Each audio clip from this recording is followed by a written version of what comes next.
What's going on, guys? We're going to talk a little baseball right now because tonight is the Midsummer Classic. For that, we're joined, of course, by Ben, our beat writer, who's been doing a great job covering the Diamondbacks. Man, I appreciate you joining me here tonight. Oh, doing great. I'm ready for the All-Star game, baby. Ready to see our boys shine. It is one of my favorite sporting events. It's one of the last All-Star games where, in any sport, where people actually play hard. You actually get a show, and you get what the game's intended to be, which is showcasing the best talent across the sport. The Pro Bowl, unwatchable right now.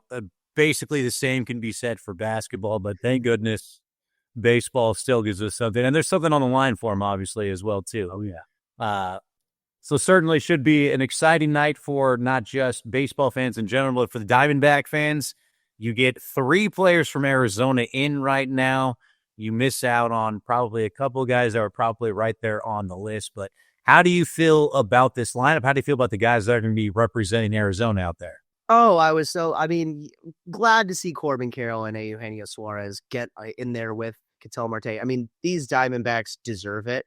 The fans truly came out and showed up for Ketel Marte. And it wasn't even just, that it was the rest of the MLB, his peers. I mean, the respect, it has been earned. And, he got his flowers, not only to be a part of the National League, but to be the starting second baseman. Recently they just came out and said he was batting third. And so that's something we're going to have to talk about too. But with Corbin Carroll and Eugenio Suarez getting there, Suarez, and what an omission for him to not be in the home run derby. I mean, Jazz Chisholm just does nothing last night, and Suarez has 31 home runs on the season. So I'm excited to see him get in there, maybe have a couple long balls, maybe he can embrace a couple. But I think the Diamondbacks and all their fans are very excited to have 3 guys out there.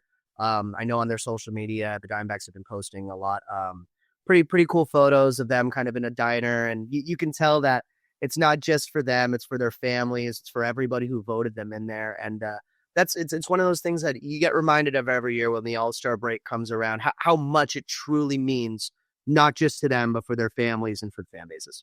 Yeah, I love how much fan bases travel for this too. And then you get there and you just see the little pockets of like every different fan base there. And it's such a fun event too. So Oh, yeah. it should be really cool. You mentioned the lineup. At least one of the big surprises there is Freeman dropping a little bit, Marte getting the 3-hole. What do you think about that? And what do you think that's going to be like watching him in what is an incredibly stacked lineup for what's that say, do you think, about the season that he's had that he gets that kind of recognition? Oh, man. When that came out, the first person I thought of was manager Dave Roberts. What a sticky situation you're sitting. You're like, you probably got to sit and be like, I got to put Marte there. He knows the Diamondbacks and the Dodgers have their past, and Freddie Freeman's his guy, but it's Ketel Marte. The season he's had and what he's done in the past, the amount of respect. I mean, I remember in 2023 too, Dave Roberts was gushing over Ketel Marte's abilities as well. It's one of those things where you came out, the respect was, been earned and given. And it's when you look at the stats for Ketel Marte and Freddie Freeman. Freddie Freeman's had a lot more games too. And He's had a lot more. He's played in 84. Marte's played in 68. So you're talking almost 20 more games played, and yeah, about 60 plate appearances more. Yeah, like 317 at bats to 252, if I'm correct. Yeah, so it's one of those things where Ketel Marte has had not many at bats, but it's still lighting it up. I mean, sure, yeah, I think Freeman has more singles and doubles, but yeah, Ketel 19 home runs compared to 10 home runs, and then 49 RBIs on the season, and Ketel Marte has 40. So with that many at bats he has left, and he's still only 9 RBIs behind him. So I was like, it's wild. You're talking 20 less games, and all of the power stats don't go to Freddie, who, I mean, like, he's never really been like a pure power hitter. He's just a guy that can kind of hit it all. Like, I mean, he can hit singles, doubles, and occasionally give you that pop. He's been But that's a significant difference in the power between the two. And again, in 60-ish less at bats to kind of have the lead or be right there in a lot of those, That's got to be worth something. Oh, 102%. And then you look at the Marte's leading Freeman in on base percentage, plugs slugging percentage, and then on base plus slugging. So all those, are Cattell's has shown that it doesn't matter, how many at bats he's behind. He's not only right up there with him, but he's got a little something on him. Now, I know we all say that, but this couldn't have been an easy decision for Roberts too. I mean, for a number of reasons. Not only is that his guy, a guy that has helped him win a World Series, a guy that has been great for his entire career. Mm. The All-Star Game's back in Atlanta, where Freddie started his career, where they're going to probably build like a statue of this guy. Right?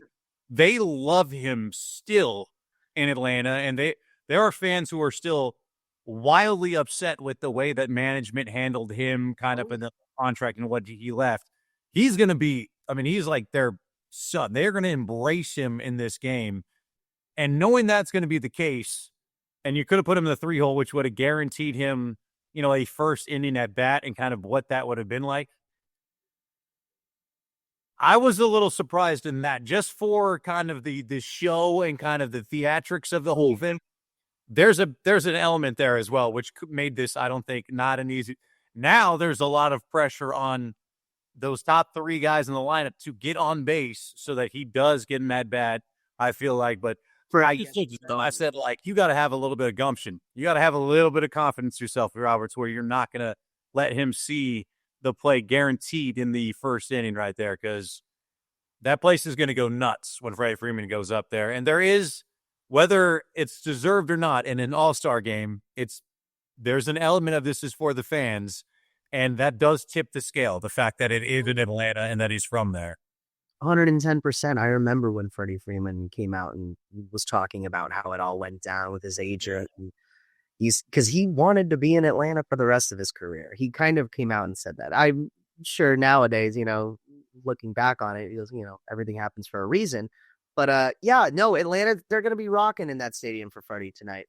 So knowing that, I think it even goes to show more of how well Marte has been playing this season, because if he, with knowing all of that, and Dave Roberts still puts Marte in the 3 spot, that just goes to show that the word around the league is Marte is that guy. I mean, and Freddie will have his moment, I'm sure, but the Braves fans will obviously give him a warm round of applause, standing ovation. Like you said, they're going to build a statue of the guy.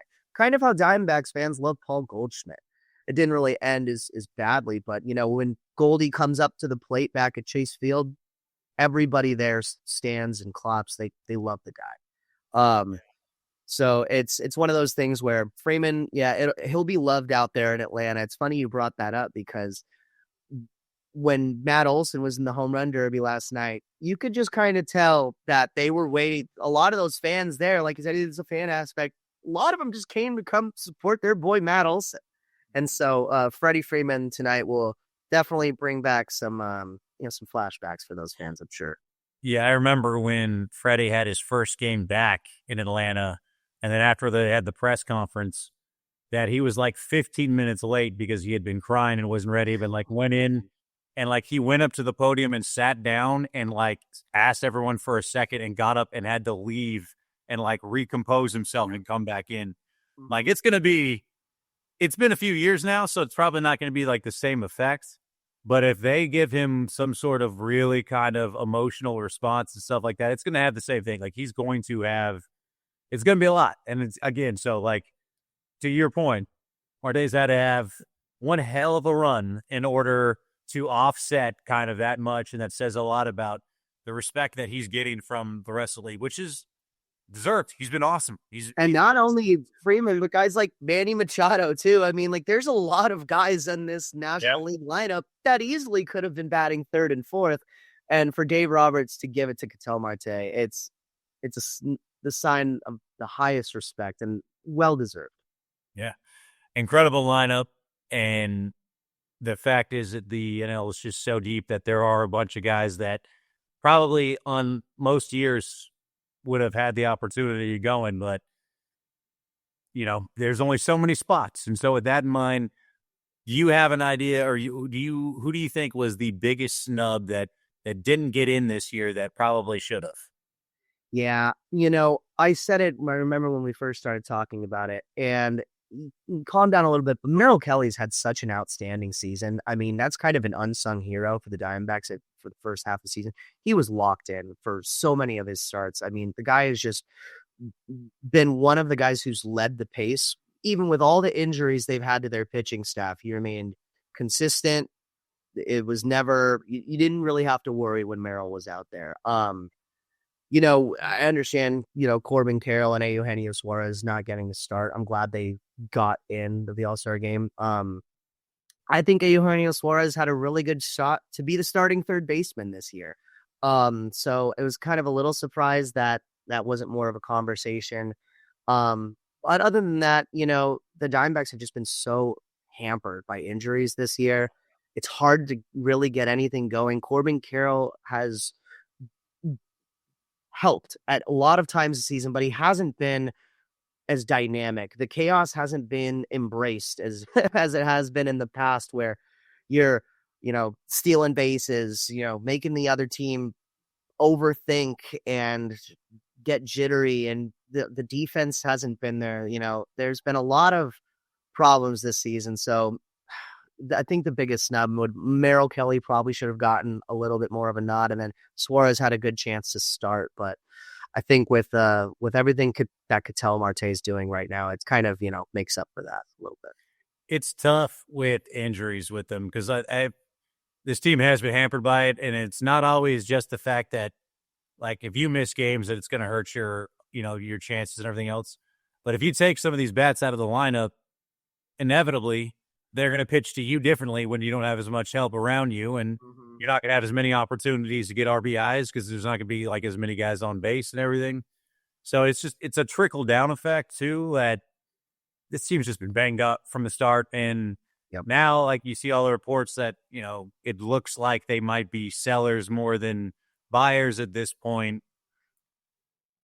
It's unfortunate that it got to that, and so much of that has to do with the health of a lot of these guys and the bullpen. The bullpen certainly has not helped, but like the health factor, which is something that's not always in your control, but it feels like that has not derailed the season, but it's certainly hampered it. Like, it's certainly gotten in the way and certainly slowed them down. Yeah, they're not, they're stuck in the rough, and they're not out of the woods yet. But if they want a chance to get it on the green, man, they're gonna need to figure out something to get going. But it sounds like there will be sellers at the deadline. There's a lot of rumors right now. I think there's a lot of pieces of the puzzle that the Diamondbacks are willing to move off of. The thing, free agency is just it. We were talking about Zach Gallen, Scott Boras being his agent, and Zach Gallen probably had a conversation with the Diamondbacks before the Corbin Burns thing. They going, hey, this is my last year on my contract. I'm sure that Gallen and the Diamondbacks had some conversations. Wouldn't have surprised me if, Scott Boras said, hey, if that's kind of the number you're going for, I got this guy named Corbin Burns. And kind of Diamondbacks just said, let's wait and see on Gallen and see how this year works. Now that we're heading towards the trade deadline and Gallen hasn't been that guy this season, the Diamondbacks are like, okay, well, maybe we can get some really good pieces. And if you want to come back and play for the Diamondbacks in free agency, we can revisit that conversation because Gallen wants to be here. Gino wants to be here. They've already come out and said that, but it's a business. And it's at the end of the day, they know that it's all about money. But then you have guys like Ketel Marte, who has taken hometown discounts in the past and team-friendly contracts to help build up this team. Just recently, Ketel Marte said, I feel like I'm more from Arizona than I am the Dominican Republic because he's lived here so much, and this is just how he's grown, and this is how his family treats it. And so it's different. It's there's going to be some moves made. I saw something, John Heyman, that the Diamondbacks are listening to trade offers on not just Gino Suarez and Josh Naylor and Zach Allen and Merrill Kelly, but guys like Alec Thomas, Jake McCarthy, Lourdes Gurriel, and Randall Grichuk. So I think Mike Hazen's seen enough of this team, and knowing that the injuries are there, there's only so much you can do, but you got to build towards the future. I think the Diamondbacks bullpen has just been ravished. I mean, it's hard, but you got to get some prospects back for the future. If you do move off of some of these guys, which I think that's what they'll try and aim towards. But when you have guys like Ketel Marte leading the way and Corbin Carroll leading the way, of course, where else would you want to play? There's not a lot of teams with that much promise and a lot of optimism for the future. A team that just had a World Series berth 2 years ago, 2 seasons ago. So, there's a lot to say for this team. It's just unfortunate that this season kind of unraveled the way it's been. But we kind of knew the All-Star break was going to be this is the stepping stone. What is the state of the Diamondbacks at the All-Star? And are we going to sell or are we not? And the trade deadline's here July 31st. So I think the writing's on the wall. But tonight, I think Diamondbacks fans can just not worry about that and embrace that their fan voting skills got Ketel to be the starter. They're going to get to see Corbin and Gino at some point. And so it should be a night for a breath of fresh air for at least 24 hours. What about for the rest of the NL? Any names that you look at that you were surprised that didn't make the All-Star team? I looked at it as there's two that really stood out to me, Juan Soto and Trey Turner. Trey Turner's the only guy in the NL that had over 100 hits.